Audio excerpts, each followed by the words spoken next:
크리에이터 그때 23명 인터뷰했는데 그분들이 돈을 너무 많이 버는 거야. 제가 너무 멘붕이 왔죠. 저도 똑같이 그분과 열심히 인생을 사는데 내가 똑같은 노력을 하는데 결과값 아웃풋이 너무 다르다면 뭔가 나도 방법을 좀 바꿔봐야 되지 않을까? 5권 책을 출간했었는데 작가 상위 1%는 연봉 1억이 안 돼. 제가 지금까지 낸 책이 11권이거든요. 제 1년 유튜브 수익이 안 됩니다.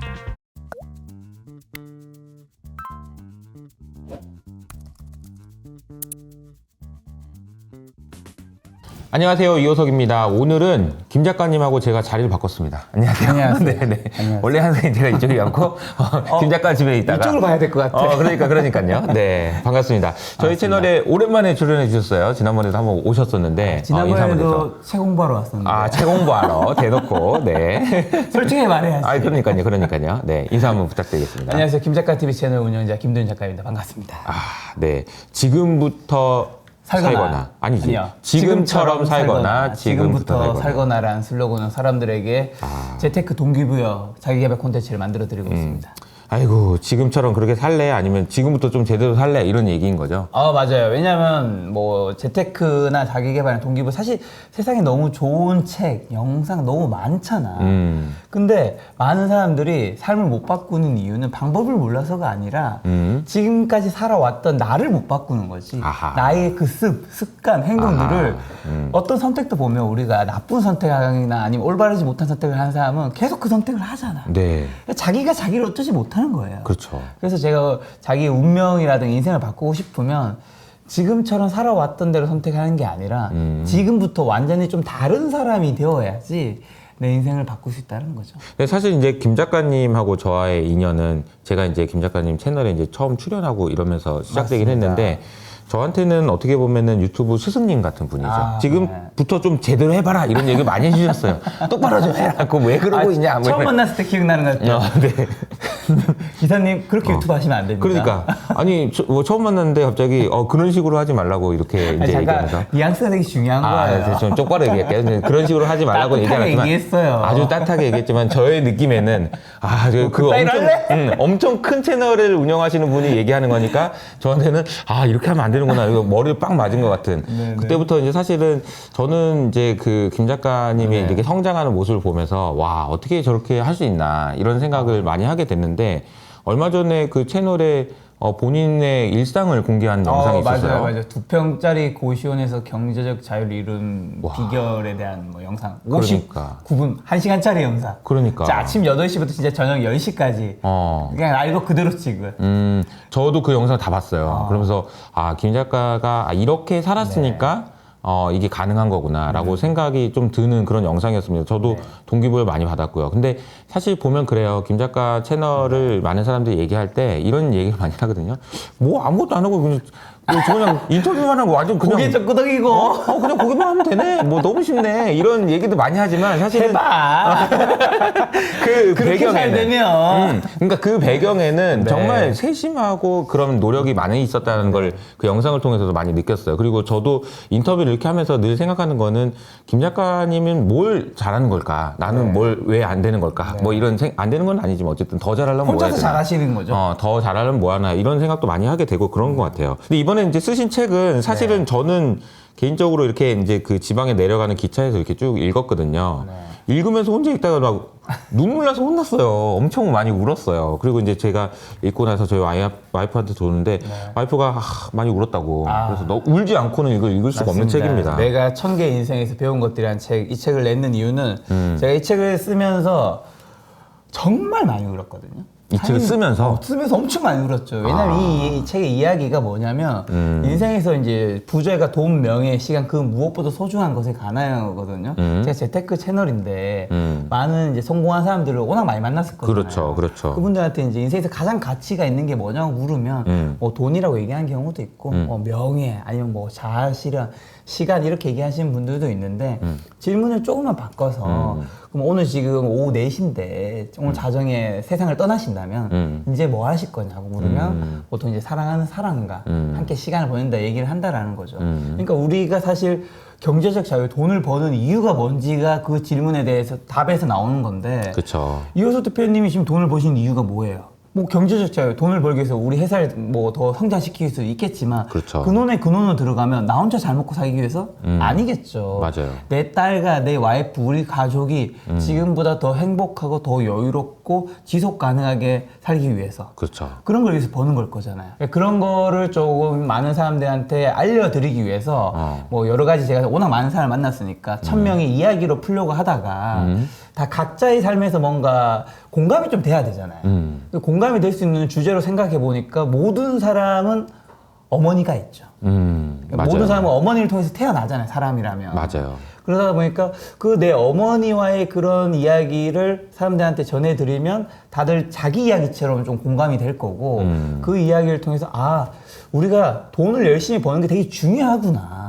그런데 돈을 버는 이유가 내가 행복하기 위해서 그리고 내 가족이 행복하기 위해서라는 거를 조금 절실히 깨닫기 위해서 네, 그런 이유로 이제 이번 책을 썼고 그리고 저는 좀 많은 이효석 대표님 비롯해서 많은 분들 울리고 싶었어요. 왜냐하면 제가 정말 많이 울었기 때문에 많은 분들이 또 실제로 리뷰에서 보면 많이 울었다고 하더라고요. 저는 기분이 좋았습니다. 왜냐하면 나만 울 수 나만 우는 게 없거든요. 아니구나. 왜 내 인생이 나만 이렇게 힘들어야 되나. 맞아요. 근데 이제 엄마 그러면 네. 저도 좀 뭉클해요. 그냥 엄마 뭉클하죠. 그러는 순간 그냥 뭉클해. 아빠랑 달라. 달라. 아니 엄마 그러면은 지금도 또 미안해 막 뭔가 미안한 마음이 그렇죠. 있고. 맞습니다. 어제 어머님한테 전화가 왔는데 또 전화를 못했어 또. 그런 것도 미안하고 그냥 괜히 엄마한테는 미안한 게 되게 많아요. 그래서 여러 가지 이야기들이 많이 있는데 이 책에서 나온 내용들을 보면은 네. 어렸을 때부터 뭐 이런 저런 에피소드들이 나오는데 그 중에 이제 저는 인상적이었던 게 이제 엄마한테 왜 그때 그렇게 얘기했을까 이런 거 많이 후회된다 이런 얘기 많더라고요. 근데 뭐가 좀 제일 많이 후회돼요 지금 생각해 보면. 일단 엄마는 이제 자식한테 잔소리를 많이 하잖아요. 근데 그 잔소리가 생각해 보면 다 뭐 지금 놀지 말고 공부해, 술 그만 마셔, 게임 그만해, 뭐 이런 모든 말들이 사실은 엄마 스스로를 위한 말은 하나도 없어. 편식하지 마, 골고루 보고 그런 모든 말들은 그쵸. 다 자녀를 위한 말이거든요. 맞아요. 근데 생각해보면 우리가 엄마한테 아니면 아빠한테 했던 말 생각해보세요. 아빠 용돈 좀 줘. 뭐 해달라는 거지 다. 컴퓨터 사줘. 맞아. 그러니까 우리가 하는 말은 거의 전부 다가 나를 위한 말이야. 이 간격의 차이가 참 되게 마음 아프기도 하고 그냥 저는 과거 제 에피소드를 통해서 말씀드리자면 제가 옛날에 지금 유튜브 하듯이 게임에 미쳐 살았거든요. 진짜 리니지라는 게임에 네. 아침에 일어나서 저녁 잘 때까지 게임만 했어. 그러니까 점심에 먹는 것도 짜장면 시켜서 따라락 해가지고 흔들어서 먹으면서 이제 하는 거죠. 그때 양파 같은 거 나오면 네. 이제 게임도 보통 이렇게 하잖아요.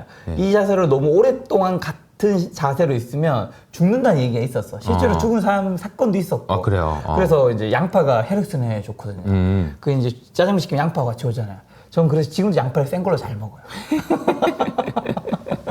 그냥 그때도 어머니께서 게임 좀 그만하라고 정말 너무 속상하다고 마음 아프다고 했었는데 제가 지금은 게임을 1도 안 하거든요. 1년에 게임을 한 번이라도 할 일이 있을까 말까 한 정도인데 그때 어머니께서 했던 말을 사실은 지금 안 하고 있는 건데 좀 일찍 그 말 들었으면 어땠을까. 그러니까 어머니 잔소리들이 사실은 대부분 맞는 말인 경우가 있는데 맞아요. 우리가 나이가 어리다 보니까 그걸 다 못 지키는 경우가 있는데 그 중에 뭐 한 10개의 잔소리 던지시면 그 중에 한 개라도 좀 바꿔봤으면 좀 좋지 않았을까.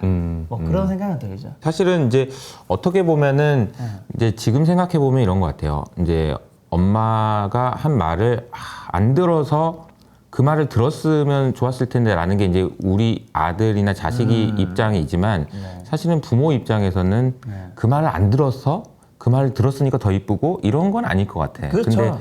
근데 그냥 조금 더 같이 있고 싶고 뭐 이런 시간이지 않았을까 이런 생각도 좀 들고요. 이 책에서 이제 쭉 이제 이야기하시고 싶은 내용은 어떤 내용인지 알겠는데 부모님한테 김 작가는 어떤 거를 많이 받은 것 같아요? 제가 부모님한테 받은 거는 아버지한테서는 아버지가 이제 40 초반에 원래 대기업에 다니셨어요. 대기업 현대 이제 옛날 모기업 이름이 바뀌니까 현재 기준으로 뭐 현대모비스라든가 그다음에 현대건설 그다음에 LG전자였나 이렇게 대기업 좋은 기업에 다녔었는데 아버지가 좀 사회생활을 잘 못하시고 하셔가지고 우리나라 그 명예퇴직 이게 있기 전에 퇴직을 당하셨어. 아. 40대 초반에. 네. 굉장한 집안에 이제 큰 충격이 오죠. 왜냐면 제 취업이 또 잘 안 됐거든. 그래서 한 3, 4년을 아버지가 이제 주식을 하셨어요. 네. 그래서 제가 지금 재테크 채널을 하고. 근데 주식이 잘 안 됐어. 아하. 당연히 잘 안 되지. 네. 그렇게 하다가 아버지가 이제 선택하신 직업이 택시기사예요. 아. 그래서 그 택시기사라는 직업을 아버지가 오후 2시에 나가면 새벽 5시에 들어오거든요. 그 삶을 28년 보냈어. 아. 근데 아버지는 택시 기사를 하시면서 뭐 노름을 좀 할 수도 있고 술을 좀 할 수도 있고 담배를 좀 할 수도 있고 여러 가지 할 수도 있잖아요. 그럼 일도 없어. 아. 그냥 취미 자체, 그냥 색깔이 없어. 먹고 사는 게 너무 바빴거든. 택시 기사라는 직업이 제가 아버지가 택시 기사를 하고 있기 때문에 지금 이제 그만두셨지만 할 수 있는 말이지만 사회적으로 막 그렇게 명망 있는 직업이고 돈을 많이 받는 직업은 아니잖아요. 그 돈을 벌어서 가식들 먹고 살기 바쁘거든. 그래서 아버지와 어머니 그냥 취향 색깔 자체가 없어. 삶에 그냥 여유가 없는 거죠. 근데 그 아버지가 어쨌든 그 28년 동안 하루 15시간 운전을 매일 꾸준히 하셨기 때문에 그래도 저희가 그 대학에 갈 때도 학자금 대출 같은 것도 사실 안 받게 해주셨고 그러니까 저희가 학업에 집중할 수 있게끔 네. 그런 아버지의 책임감을 저한테 좀 스며든 것 같아요. 제가 살면서 만나보는 사람 중에 저 진짜 많은 사람 만났잖아요. 아버지처럼 근면한 사람 본 적이 없어. 성실한. 아버지는 그냥 개미야. 근데 이제 그런 성실하고 꾸준한 그런 네. 것이 어떻게 보면 이제 김 작가한테도 네. 녹여 있는 거예요. 맞아요. 예. 그 성실함이 아버지에서 그 안타까운 부분은 뒤에 있는데 그건 좀 이따 말씀드리고 어머니한테 받은 거는 저기 사실 좀 많아요. 어머니가 되게 따뜻한 사람이고 그 다음에 약간 좀 도덕적이기도 하고 인간미도 좀 있으시고 그 다음에 무엇보다도 저한테 사랑을 되게 많이 주셨어요. 정말 사랑을 많이 주셨어요. 저희 형도 물론 많이 주셨고 어머니가 형한테 제가 이 책을 내면서도 이제 제 우울증에 대한 것도 고백을 했었는데 제가 우울증을 낳은 방법이 뭐 여러 가지 있을 수 있잖아요. 네네. 저는 뭐 그 대표적인 이유 중 하나로 제가 정말 가진 노력을 다 했기 때문에 정신과 가서 약도 먹어보고 심리 상담도 받아보고 그 다음에 차도 바꾸고 좋은 차 돈도 없을 텐데 그 당시에 BMW로 돈도 없는데 미쳤지. 하지만 죽으면 그 돈이 소용 없으니까 이사도 가고 그 당시에 돈도 없는 시절인데 막 식당 가면 가격도 안 보고 시키고 그리고 강아지 이제 그럴 때 강아지 분양받으면 안 되지만 내가 죽겠는데 어쨌든 그 이후로 잘 키우고 있습니다. 강아지 분양받아서 오리랑 강아지랑 잘 살고 있고 그다음에 매일 친구들 만나서 제 병에 대한 이야기하고 이제 뭐 치유받는 이야기도 좀 듣고 그다음 산책도 하고 원래 늘 프리랜서니까 집안에서만 일했다면 사람들이 좀 많은 층고가 높은 카페 같은 데 가서 일을 하고 그러면서 나은 줄 알았는데 그거 하나도 있겠죠. 플러스 두 번째는 시간이 좀 지났으니까 그것도 있는데 제가 요즘 들어 생각하는 거는 제가 어릴 때 어머니한테 정말 많은 사랑을 받았어요. 그러니까 어릴 때 부모가 있는 그 한 가정 환경이 되게 중요하다 하잖아. 그 가정 환경이라는 건 결국에는 뭐 부모의 재력이라든가 여러 가지 네트워크 이런 것도 있겠지만 부모가 얼마나 자녀에게 사랑을 주느냐. 그게 저는 정말 중요하다고 생각해요. 그러니까 저는 어릴 때 그런 사랑을 충분히 많이 받았기 때문에 제 인생에서 힘든 일이 있었어도 그거를 좀 잘 극복해서 다시 지금 행복하게 살아갈 수 있는 것 같다는 생각이 들어요. 지금 많은 분들이 그러면 그 힘든 일이 뭐냐고 고민이 지금 궁금하실 텐데 저희 이제 13년 전쯤에 형이 우울증을 알았었고 형이 우울증을 앓고 있다가 이제 좀 많이 힘드시다 보니까 극단적인 선택을 하셨고 다행히 형은 살아남으셨고 근데 그 형의 우울증은 사실 우울증은 전염병이 아니거든요. 네. 왜냐하면 지인들한테 전염될 수가 없어요. 그냥 지인은 다 끊거든. 누가 부정적이거나 너무 힘든 얘기하면 몇 번은 우리가 위로해 줄 수 있지만 맞아요. 잘 안 만나게 되잖아. 맞아요. 근데 가족은 이걸 끊을 수 있는 게 아니잖아요. 계속 보게 되니까. 네, 계속 보게 되고 무엇보다도 또 엄마가 자식을 사랑하는 마음이 너무 크기 때문에 엄마가 되게 마음이 힘드셨죠. 그러다 보니까 어머니도 좀 마음이 힘드셔서 나중에 이제 우울증을 앓으셨고 가장 제가 슬펐을 때는 이제 태어나서 저는 처음으로 폐쇄병동을 가봤어요. 형이 입원했을 때 가봤죠. 그러니까 폐쇄병동을 가면 약간 뭐 그 폐쇄병동의 그 병동이 흰색이어서 그런지 몰라도 약간 좀 멍한 느낌이 있어요.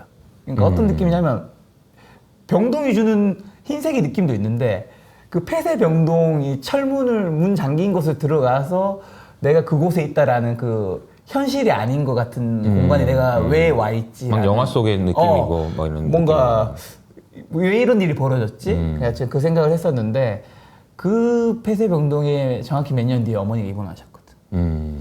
그러면서 저도 그때 굉장히 많은 상처를 받았었고 그러다가 어머니가 이제 실제로 돌아가셨죠.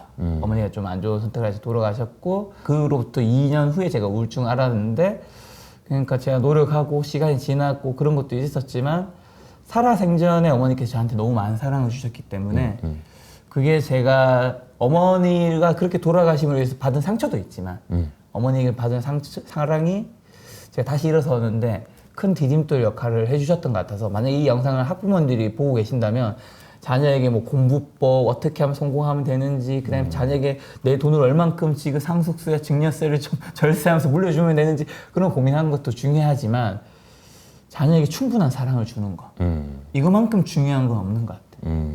김 작가가 이제 엄마 얘기를 하니까 네. 이제 저도 엄마의 생각이 나요. 그래서 엄마한테는 이제 좀 늘 미안한 마음이 엄청 많거든요. 근데 이제 저도 이제 그 엄마 생각을 하면은 저도 사랑을 많이 받았어요. 그리고 사랑을 많이 받았고 또 잘 될 거야. 너는 엄청 잘 될 거야. 맞아, 이런 얘기를 맞아. 정말 많이 해주셨어요. 맞아. 근데 그게 이제 사실 저는 제가 지금까지 어떻게든 뭔가를 맞아. 끌고 왔던 가장 큰 원동력이라고 생각하는데 그거를 이렇게 표현하더라고요. 순진한 낙관주의라고 표현하더라고요. 그러니까 낙관주의인데 그냥 순진한 거야. 그냥 잘 될 거야. 왜냐면 엄마가 잘 된다고 했어. 엄마가 날 사랑해줬어. 그러니까 이런 것들 때문에 이제 나의 자존감이 좀 생기고 아이 괜찮아. 뭐 안 돼도 이겨낼 거야. 할 수 있어. 이런 생각을 하게 만드는 거는 아까 이제 김 작가가 얘기했던 그 사랑하는 마음, 그 사랑을 받은 것이 그렇죠. 이 내면에서 이게 단단해지는 게 엄청 도움이 많이 돼요. 그러니까 부모로부터 온전한 사랑을 받은 사람이 다른 사람도 사랑하고 사랑받는 방법도 좀 잘 아는 거야. 그렇죠. 그러니까 내가 사랑할 만한 사람인가라는 질문을 스스로 했을 때, 네. 그래. 라고 얘기할 수 있으려면 그러니까. 사랑을 많이 받아야 돼. 받아봤어야죠, 어릴 적에. 어릴 적에 왜냐면 가치관이 성격이 형성돼 버려서. 맞아요. 그 부모가 주는 그 무한한 신뢰. 왜냐면 세상에 나가보면 내가 잘 될 때는 예를 들면 제가 뭐 이제 210만이니까 구독자. 누가 저한테 안 좋은 얘기를 하겠어. 맞아요. 그럼 제가 여러분 과연 구독자 5만 때도 2만 때도 그런 얘기를 했을까? 그러니까 세상은 내가 잘하고 못하에 따라서 이 메시지가 너무 달라져. 무시하고 멸시하는 눈빛도 있고 잘할 때는 이렇게 보는데 부모는 언제나 똑같이 신뢰하는. 에피소드들이 되게 많아요. 택시 기사님 하셨다는 얘기도 하셨지만 친구랑 택시 탔는데 아버님이 계셔서 모른 척했다는 얘기도 나오고 맞아, 그런 맞아. 사소한 에피소드들이 맞아. 저는 그거 볼 때마다 하나하나의 에피소드들이 다 뭐라고 해야 되지? 그냥 울컥울컥 하면서 봤어요. 그러니까 미안하잖아요, 너무너무. 그 하필 아버지가 택시 운전하는 게 지금은 어디선지 자랑스럽게 떳떳하게 얘기할 수 있지만 성실하게 하셨다라는 거는. 중고등학교 시절에는 그때 성격이 또 되게 풍부한 감수성이 풍부한 시절이잖아요. 맞아요. 그리고 대학교 뭐 20대까지도 그때 이제 막 한참 그런 게 이제 좀 말하기 좀 부끄러운 시절이 있었는데 그때 하필 또 여자친구랑 있을 때 여자친구한테 아버지 직업을 얘기 안 했어. 굳이 뭐 얘기하지 않잖아. 그러니까. 먼저. 근데 택시 탔는데 아버지가 그 짧은 시간이었다고 바깥에서 했는데. 인사하면 되는데 그곳에서 첫 인사를 하기가 그러니까. 근데 이제 아버님이 이제 그 직업에 대한 이야기를 하신 부분도 나와요. 맞아요. 네, 맞아요. 그것도 저는 좀 인상적이긴 했어요. 아버님이 택시 운전을 하시는 동안에 이 일을 어떻게 생각하셨다 이런 부분도 있었던 것 같아요. 참 그 뭐 여러 가지를 생각하게 만드는 그런 좋은 책이었다라고 저는 생각을 하는데요. 책 이야기 이제 그만합시다. 언제까지? 우리 이제 김작가 아니 왜냐면 이제 성공했으니까. 아니 왜 그러냐면은 많은 사랑 부탁드립니다. 이 얘기하다가 이 얘기하다 제가 울 것 같아. 안 되겠어. 울면 안 되니까 이런 걸 하고 김 작가님 유튜브 채널에 대한 이야기 그리고 이제 유튜버로서의 이야기를 좀 여쭤보고 싶어요. 그게 아무래도 많은 분들한테 자기 개발에 있는 동기부여에 도움이 되는 부분이 있을 테니까. 유튜브를 어떻게 하시게 된 거예요? 제가 유튜브를 잠깐 시작한 건 2018년 10월이고요. 그때 김작가 TV에 첫 영상을 올렸고 유튜브를 시작하게 된 계기는 뭐 사실 뭐 여러 가지가 있긴 한데 그 중에 한 가지는 제가 그 당시에 유튜브 젊은 부자들이라는 책을 집필하고 있었어요. 그러니까 유튜브 크리에이터들을 인터뷰하는 일인 거야. 그러니까 인터뷰하다 보니까 하기 위해서는 제가 뭘 좀 알아야지 질문도 깊어지잖아. 맞아. 내가 유튜브 아무것도 잘 모르면 딱 지금 물을 수 있는 질문 하나밖에 없어. 어떻게 하면 유튜브 잘해요? 그러니까. 근데 알게 되면 그럼 광고 단가나 이런 건 어떤 거가 높고 그렇지. 시간대는 언제로 해야 되고 편집할 때 자막은 들어가는 게 중요하고 안 들어가는 게 중요하고 뭐 이런 태그는 중요한 거 이런 것들 할 수 있거든요. 그래서 제가 유튜브를 직접 해야 되겠다 생각을 했죠. 그게 첫 번째. 그냥 두 번째는 열심히 미친 듯이 하게 된 거는 크리에이터 그때 23명 인터뷰했는데 그분들이 돈을 너무 많이 버는 거야. 그 당시에도. 그 당시에도 2018년, 19년인데도 돈을 너무 많이 버는 거예요. 그러니까 그 소수가 일하잖아요, 유튜버들은 대부분. 그래서 제가 아는 한 분은 직원 1명을 데리고 총 크리에이터가 2명인데 월에 7천만 원을 버는 거예요. 제가 너무 멘붕이 왔죠. 저도 똑같이 그분과 열심히 인생을 사는데, 뭔가 내가 똑같은 노력을 하는데 결과값 아웃풋이 너무 다르다면 뭔가 나도 방법을 좀 바꿔봐야 되지 않을까? 분야를 바꿔봐야 되지 않을까 생각도 했었고 그 다음에 제가 그때 당시에 이런 이제 책을 출간한 작가였는데 총 한 5권 정도 출간했었거든요. 네. 근데 5권 책을 출간했었는데 제가 그 자기개발 분야에서 그래도 상위 한 1% 정도에 드는 작가였다 생각해요. 이효수 이사님 이효수 대표님 잘 아시겠지만 직장인 상위 6% 정도가 연봉 1억을 벌거든요. 그러니까 어느 분야든 상위 1%는 연봉 1억이 거의 대부분 넘어요. 훨씬 더 많이 벌지. 근데 작가 상위 1%는 연봉 1억이 안 돼. 알잖아요. 책을 내봤잖아요. 책이 여러분 제가 책을 홍보하러 나왔지만 책이 판매된다 해서 저한테 큰 돈이 되는 건 아니에요. 제가 지금까지 냈는 책이 11권이거든요. 네. 제 1년 유튜브 수익이 안 됩니다. 그만큼 책은 이쪽으로 많이 버나 보네. 네. 질문을 다르게 하네. 그러니까 아무튼 예리해. 네. 어쨌든 그때 당시에 저도 이제 작가와 강사로 살고 있는데 경제적 자유를 당연히 돈을 좀 더 벌고 싶을 거잖아. 근데 잘 안 되는 거야. 그때 생각한 게 내가 열심히 안 하는 게 아니라 이 구조 자체가 경제적 자유를 달성하기 힘든 판이구나 여기는. 그렇다면 내가 이제 시대가 바뀐 거잖아. 사람들이 책을 그렇죠. 안 보잖아요. 맞아요. 거기다 대고 여러분 책을 보세요. 지성인이라면 책을 봐야 됩니다. 다른 데 가서 사람들이 왜 이렇게 무식하게 책을 안 보지? 이런 게 뭐가 중요해? 세상이 책을 안 보는데 이미 트렌드가. 세상은 이미 텍스트에서 이미지 인스타그램에서 유튜브 영상으로 왔단 말이야. 그럼 작가가 예전에는 콘텐츠를 글로 만든 사람이었다면 지금 2024년에는 영상을 만든 사람이 되어야 되는 거지. 그래서 저는 유튜버로 넘어온 거죠. 유튜버로 넘어왔지만 지금도 어쨌든 여전히 좋아하는 게 책 쓰는 거기 때문에 유튜브를 하면서 또 작가 일을 같이 하고 있죠. 네. 이게 작가였는데 이제 인터뷰를 하는 유튜브를 하신 거잖아요. 작가와 인터뷰를 하는 사람은 어떻게 연결이 되는 거예요? 어떻게 연결되냐면 사실은 완전히 연결되는 영역이 저는 30살 때부터 있는데 제가 20살에 원래 전문대학교를 다녔었고 네. 이제 저는 남들은 이제 전문성을 살리기 위해서 가는 분도 있지만 저는 공부를 더럽게 못해서 갔던 게 전문대학교고요. 네. 그 다음에 24살에 자퇴라고 편입을 해서 지방의 계명대학교 제가 사랑하는 모교에 입학을 합니다. 그리고 30살에 졸업을 해요. 그리고 딱 30살에 서울에 딱 올라왔는데 고시원 2평짜리에서 시작을 했거든요. 그럼 당연히 뭐 대구의 지방 촌놈이 그냥 올라왔겠어요? 뭔가 진취적인 성공, 뭐 성취 잘해봐야겠다. 이게 있을 거 아니야. 근데 저희 아버지가 택시기사를 말했잖아요. 네. 보통 부모님이 그 직업에 의해서 내 주변의 친구들의 지인도 약간 좀 결정되는 부분들이 있거든. 그쵸, 왜냐면 그쵸. 학군이나 그런 것들이 연결되기 맞아요. 때문에. 저희 주변에도 성공한 사람이 잘 없잖아요. 그래서 그때 고시원에 생각을 했죠. 그래, 내가 앞으로 좀 성장하고 성취하고 성공하고 싶은데 그럼 성공한 사람을 만나서 물어봐야겠다 생각을 했어요. 그때 그래서 이제 성공한 분들을 장관님, 의원님, 뭐 사장님, 변호사, 판사 뭐 이런 분들 인터뷰를 했어요. 그 인터뷰하는 걸 30살 때부터 시작해서 이제 처음에는 이제 그냥 제 개인 소장용 하다가 나중에는 블로그에 좀 올리기도 하고 그 다음에는 이제 한 30대 중반 됐는데 여기 내 개인 소장용으로만 하기엔 좀 아까운 거야. 그럼 요거를 주제를 좀 정해가지고 책을 내야 되겠다.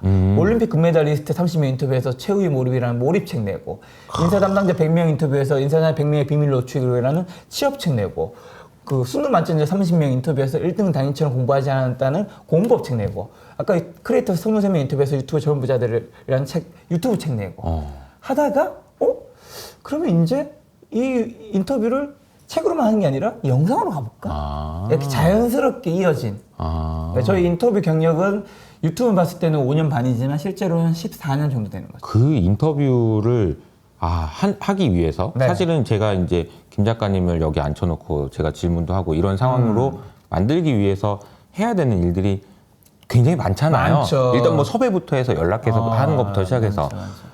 그걸 근데 옛날부터 한 거죠. 처음에 그거 어떻게 만나달라고 그랬어요? 그냥 어떻게 지금 연락했어? 이게 이게 되게 이제 신기하다. 그러니까 30명 누구 어느 왜 만나죠? 왜 만나죠? 지금은 섭외가 굉장히 쉽습니다. 왜냐하면 김작가 TV가 지금 월에 조회수 2천만에 구독자 210만 명이기 때문에 제가 섭외했을 때 거절하는 경우는 보통은 다른 유튜브나 방송에도 출연 아예 안 하시는 분. 근데 출연하시는데 우리 채널 거절한다? 그럴 일은 많진 않아서. 김 작가님이 저를 섭외할 때 나올래요? 그러면 네. 언제 갈까요? 뭐 이런 분위기죠. 이 섭외에서 가장 중요한 건 결국 두 가지인데 모든 거에 설득이 중요한 건데. 그쵸. 명분과 실리인데 지금은 이제 실리가 있는 채널이 된 거죠. 직장생활 저도 했고 많은 분들이 하잖아요. 회사에서 뭐 그분들한테 엄청난 뭐 명분과 따뜻함을 줘서 그런가요? 월급을 주니까. 저도 했던 거잖아요. 그 실리. 근데 그 실리가 없을 때는 뭘 줘야 되냐면 명분인데 제가 30대 초반에는 어떤 컨셉으로 인터뷰를 섭외했냐면 저는 30대 청년인데 제가 지방대를 나왔고 한데 제가 이렇게 어떤 꿈이 있어서 이렇게 열심히 살아가고 있다. 그때 어떤 분야에서 이런 것들이 굉장히 궁금한 게 있는데 대표님을 만나서 이런 부분에 대해서 제가 정말 너무나도 배움을 얻어서 더 성장하고 싶다. 시간을 언제든지 어느 장소에든지 내주신다면 제가 계신 곳 바로 앞에 카페에 가서 부담스럽지 않게 딱 1시간만 시간을 뺏겠습니다. 하고 이제 그리고 거절하셔도 상관없다. 그렇게 해서 이제 그렇게 보니까 다 승낙하지 않죠. 한 10명 보내면 한 3명 승낙해 주는 거예요. 3명을 승낙하다 보면 저도 섭외 스킬이 높아지겠죠. 그다음에 인터뷰할 때도 이 인터뷰의 대화의 퀄리티도 높아지겠죠. 그다음에 저도 하다 보면 레퍼런스가 쌓이겠죠. 그러면 다음에 만날 수 있는 사람들이 좀 더 높아지고 성공 확률도 높아지는 거죠. 만나서 또 이런 분들 또 만나보고 싶은데 또 연결해 주실 분 있으면 소개해 주세요. 뭐 이렇게 하고 너무 그죠? 좋았어. 우리 3대 청년이 너무 기특해. 맞아. 야, 너 내가 아는 누구인데 내가 그치. 이렇게 되는 거죠. 좀 뭔가 불쌍한 컨셉으로 또 하기도 하고 막 그런 좀 것도 불쌍했습니다. 있고. 대단하네요. 그런 집념을 가지고 막 열심히 하는 것도 좋은데 네. 결국은 해내는 실행력이 되게 중요한 게 아닌가 이런 생각이 그렇죠. 좀 드네요. 해내는 실행력. 여기서 중요한 거는 일일비하면 안 된다라는 거. 저는 이제 아마추어 프로를 가르는 게 내가 힘들거나 슬프거나 희노애락이라는 게 있잖아. 화나거나 집에 뭔가 사건이 있을 수도 있고 그런 것과 관계없이 내가 해야 할 일과 내 감정은 좀 구분해야 한다라. 제가 작년에 영상을 몇 개 올렸냐면 작년에만 1000개 정도 올렸거든요. 그러니까 일반 영상 기준으로 했을 때는 900개 몇 개 올렸고 900 몇 개 올렸고 쇼츠 포함해서 1000개 넘게 올렸고 지난 5년 반 동안 3800개, 3900개 정도 올렸는데 이거를 이제 처음엔 적게 올릴 거면 나중에 많이 올렸을 거잖아요. 네네. 그걸 지금 평균 쳐보면 처음 시작한 이 일에 지금까지 일일 평균 한 2개 정도 올렸더라고요. 그 말은 무슨 뜻이냐면 자, 그 사이 5년 반 동안 저는 힘든 일이 없었을까요? 있었겠죠. 여자친구 헤어진 날도 있었을 거고 여자친구가 싸운 날도 있었을 거고 지인들과 기뻤던 날도 너무 구독자 100만 명이 너무 기뻐서 취한 날도 있었을 거고 술에 기타 등등 많은 날이 있겠지만 그럼에도 불구하고 영상은 올라간다라. 그러니까 여러분들이 힘들 때 당연히 있죠. 슬플 때 당연히 있죠. 기쁠 때 당연히 있죠. 그리고 야근해서 힘든 날 있고 술 마셔서 힘든 날 있지. 근데 그런 이유로 내가 해야 할 일을 놓치는 경우가 너무 많더라. 그래서 자기가 해야 할 일을 반드시 내 감정과 관계없이 매일매일 지켜나가는 지속 가능성. 유튜브도 그렇잖아요. 맞아요. 조회수가 잘 나올 땐 하고 싶지. 안 나오면 안 하고 싶잖아. 맞아요. 그 안 될 때도 세상이 날 인정해 주지 않을 때도 세상이 날 무시할 때도 내가 묵묵히 계속 해나간다라는 거는 생각보다 쉽지는 않거든요. 그래서 저는 제 주변 사람들 가운데 제가 진짜 지금은 재능이 어떤 영역에서 있긴 한데 옛날에 비교해 보면 정말 저는 아무것도 없는 재능이 없는 사람이었어요. 근데 딱 한 가지 지금 만들어진 거는 그 어떤 상황과도 관계없이 제가 해야 할 일을 꾸준히 계속 해나간다라. 그러니까 순간순간 열심히 사는 사람들은 생각보다 많아요. 맞아요. 근데 그거를 계속 열심히 지속 가능하게 하는 사람은 많지 않더라고요.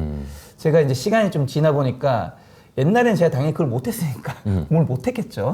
근데 이제 그걸 훈련을 통해서 지금은 그걸 굉장히 좀 잘하는 것 같아요. 꾸준하게 한다라는 게 진짜 중요하다는 걸 저도 많이 느끼는 것 같아요. 그래서 사실 저도 꾸준하게 아침마다 미국 시장이 끝나면 아침마다 시장을 보는 거를 꾸준하게 지금도 하고 있어요. 그래서 저는 네이버 프리미엄 컨텐츠라는 걸 이제 구독 서비스로 이제 사주고 계시는데 많은 분들이 그러면 저는 이제 뭔가를 파는 거잖아요. 그래서 제가 뭘 파는 걸까 고민을 많이 해봤어요. 내가 파는 것이 무엇인가. 물론 컨텐츠를 파는 거죠. 그러나 컨텐츠는 무형의 것이기 때문에 이게 무엇이라고 정의하기가 되게 어려워요. 그래서 저는 이걸 판다고 생각을 했어요. 저는 나의 성실성을 파는 그치. 거다. 왜냐면 매일 아침에 보기 어렵잖아. 근데 그치. 나도 외신 다 봐가지고 이거 정리해가지고 하는 거를 나는 그 전날 술 몇만 먹든 5시에 일어나서 항상 아침마다 한다라는 거를 지금까지 보여줘 그게 왔고. 사주는 사람에 대한 예의인 거죠. 그렇죠. 그래서 이 부분은 저는 또 반대로는 이게 약속이기 때문에 안 지킬 수 없는 거고, 저도. 맞아. 그 지켜야만 하고 이런 게 아닌가라는 생각이 들어. 꾸준히 하는 게 얼마나 어려웠고, 맞아. 그것이 얼마나 가치 있는 것인지 맞아. 또 생각하게 거기서 되네요. 또 중요한 한 가지가 그 성실성과 결국엔 최선을 다한다는 거잖아요. 그렇죠.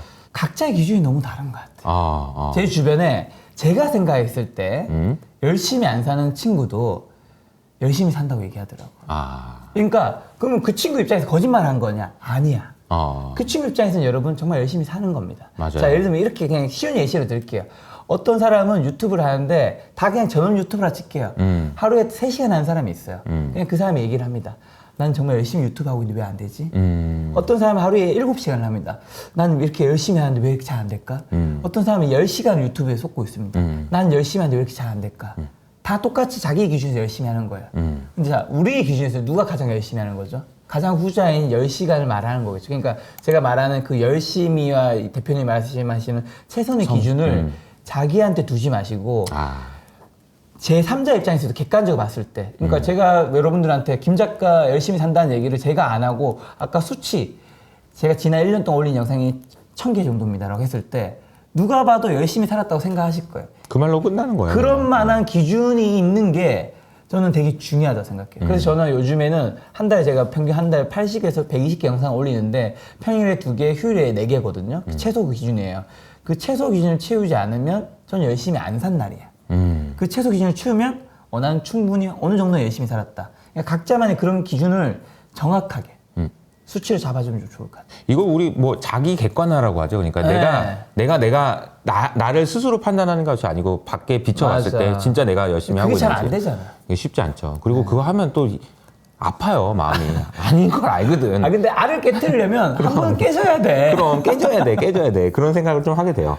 근데 이제 저는 그 작가님이 올려준 영상을 보면서도 막 느끼고 이 책을 보면서도 느꼈지만 잘 하기 위해서 무엇인가 열심히 하기 방향도 되게 중요한데 집중하는 게 되게 중요한 것 같아요. 근데 저 보면 김 작가님을 보면서 그 영상에서 말했던 것도 그런데 이 사람은 하루의 일과가 그냥 유튜브하고 테니스밖에 없더라고. 테니스는 이제 개인 취미와 건강. 그 완전 그거에 집중하는 거잖아요. 그죠? 그게 너무 중요한 게, 그러니까 대표님은 어떻게 생각할지 모르겠는데 저는 자기개발 분야의 책을 많이 냈고 그리고 자기개발 분야의 전문가로 활동하는 사람 중에서 한 명인데 많은 분들이 그런 얘기 많이 하잖아요. 누구나 재능이 있다고. 누구나 재능이 있다. 누구나 재능이 있다면 그건 뭐 결국에는 성공이라는 게 재능과 노력이라 칠게요. 누구나 재능이 있다고 칠게요. 성공한 사람들이 뭐 동기부여 하시는 분들이 이런 얘기 많이 하잖아. 여러분 누구나 재능이 있습니다. 맞아요. 재능은 다 있다. 많은 사람들이 그 다 재능을 살린 거 아니잖아. 그렇죠. 그러면 무슨 말이에요? 다 노력 안 한 거야? 그건 아니잖아. 아니잖아. 노력도 한 거잖아. 그러니까 다들 그러니까 그 말은 어떤 말이냐면 누구나 재능이 있다고 막 위로를 말 많이 하잖아. 그러니까 여러분 다 할 수 있다고. 그 말은 도리어 생각해 보면 누구나 재능인데 너희들이 열심히 안 해서 그렇게 된 거야라는 거잖아. 그렇게 받아들이기가 쉽죠. 아니 해석을 좀 더 깊이 들어보면. 그렇죠. 왜냐하면 누구나 재능이 있다는 말은 되게 위로의 말로 들리거든. 되게 응원의 말로 들려. 그러니까 너도 할 수 있어. 근데 저는 제가 공부를 되게 못했고 재능이 없는 사람이어서 그런지 몰라도 저 주변 사람들도 전 현실적인 조언하는 걸 좋아해서 전 누구나 재능이 있다고 지금 42살인데 42년 동안 단 한 번도 생각해 본 적이 없어요. 누구나 재능이 있지 않습니다. 왜냐하면 재능이라는 건 결국에는 내가 잘하는 게 아니라 남들과 비교했을 때 뭔가 뛰어난 게 있어야 되잖아. 대부분의 사람은 너무나도 평범해요. 너무나도 평범해. 저도 그 중에 일부였어요. 그렇기 때문에 노력이라는 요소가 굉장히 중요하다는 거예요. 자, 그럼 지금 이런 성격을 가진 제가 엄청 열심히 하고 성실히 살잖아요. 제 하루 영상 이제 1시간짜리 다큐 영상을 보시면 정말 김 작가 열심히 산다고 생각하실 텐데 그럼 김 작가는 옛날에 공부 되게 잘했겠구나 생각하실 텐데 저 공부 정말 못했거든요. 반에 중고등학교 때 50명 중에서 한 45등. 그 당시에 수학 미안가 시대인데 우가 한 과목도 없어. 진짜? 어떤 학년에는. 그러니까 그러니까 1등급, 2등급 뭐 이런 게 3등급이 없다는 거지. 저 밑에 등급밖에 없다는 거예요. 그 정도로 보통은 수학 못하면 영어를 잘하거나 체육을 잘하거나 음악을 잘하거나 뭐 하나 우리 중고등학교 다양하게 있잖아. 우리가 하나도 없다는 거는 그냥 다 못했다는 거야.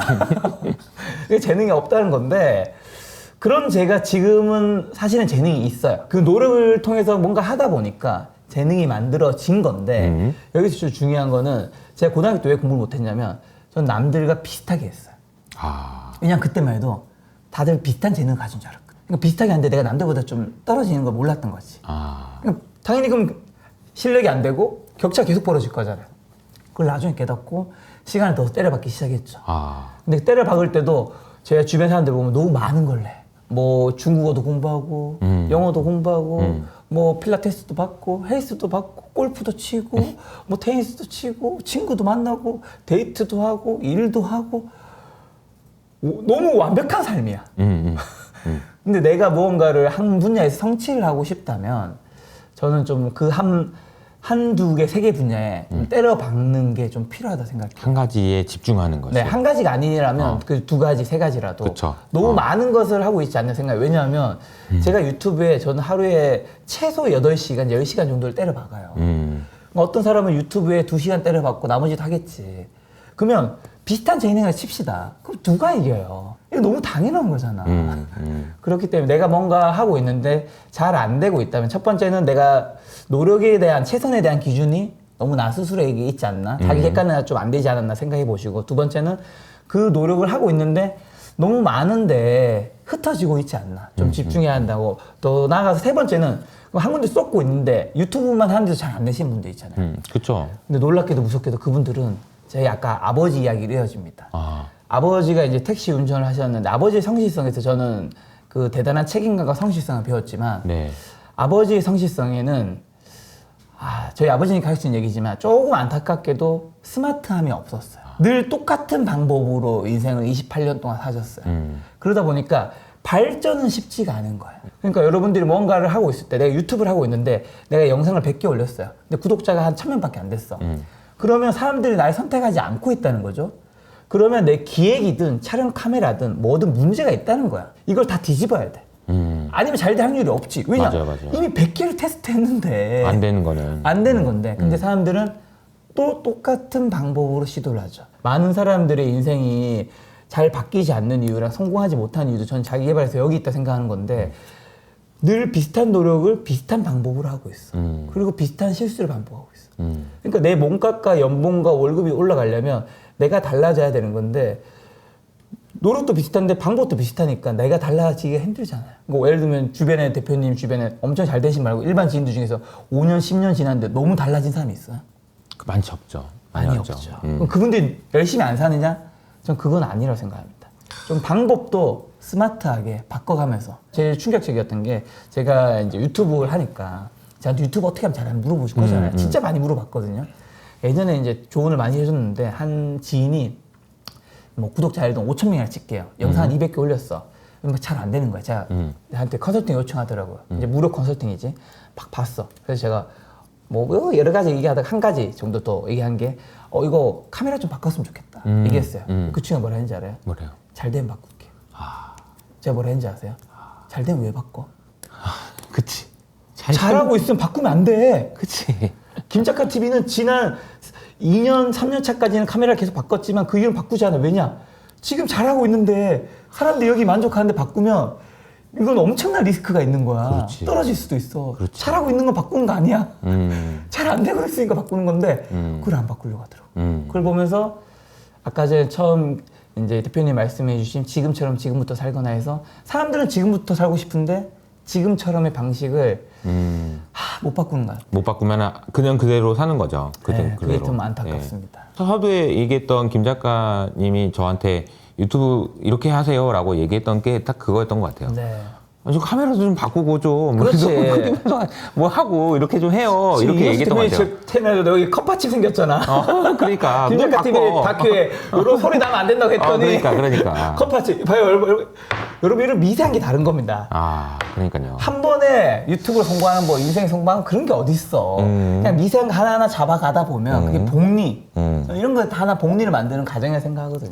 맞습니다. 네. 네. 정말 많은 걸 또 생각하게 되는 것 같아요. 인터뷰를 하면서. 네.